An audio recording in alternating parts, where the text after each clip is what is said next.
अगर आप लकड़ी के दो टुकड़ों को कोण पर जोड़ना चाहते हैं तो कुल्हाड़ी पर एक खांचा बनाया जा सकता है। दूसरे सिरे को उभरे हुए आकार में काटकर इस खांचे में फिट किया जाता है ताकि दोनों एक साथ जुड़ जाएं। लेकिन अगर इन्हें बाएं दाएं खींचा जाए तो यह अलग हो सकते हैं। इसलिए बांस की टोपी को टी आकार में बनाया जाता है। यह आकार बिल्कुल अबाबील के पंख जैसे हुक का होता है।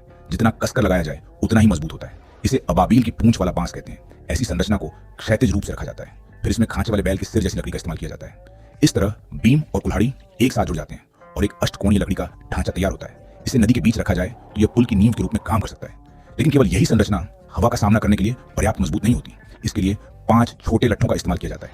इन्हें अष्टकोणीय ढांचे की खाइयों में फिट किया जाता है। बांस की टोपी की मदद से 5 गुना मजबूत फ्रेम बनाया जाता है। ये बिल्कुल 2 उंगलियों को आपस में क्रॉस करने जैसा होता है, कसकर जुड़ा हुआ।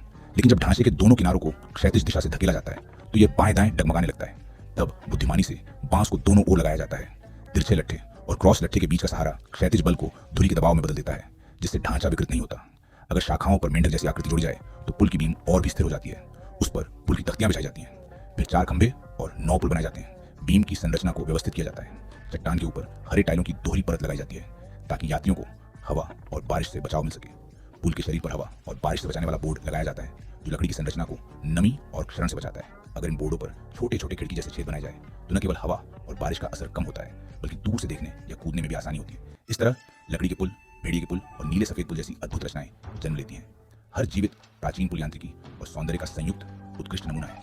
ये केवल गांवों और रास्तों को जोड़ने वाला साधन ही नहीं बल्कि प्राचीन सभाओं, अनुष्ठानों और मेल मुलाकातों का गवाह भी है।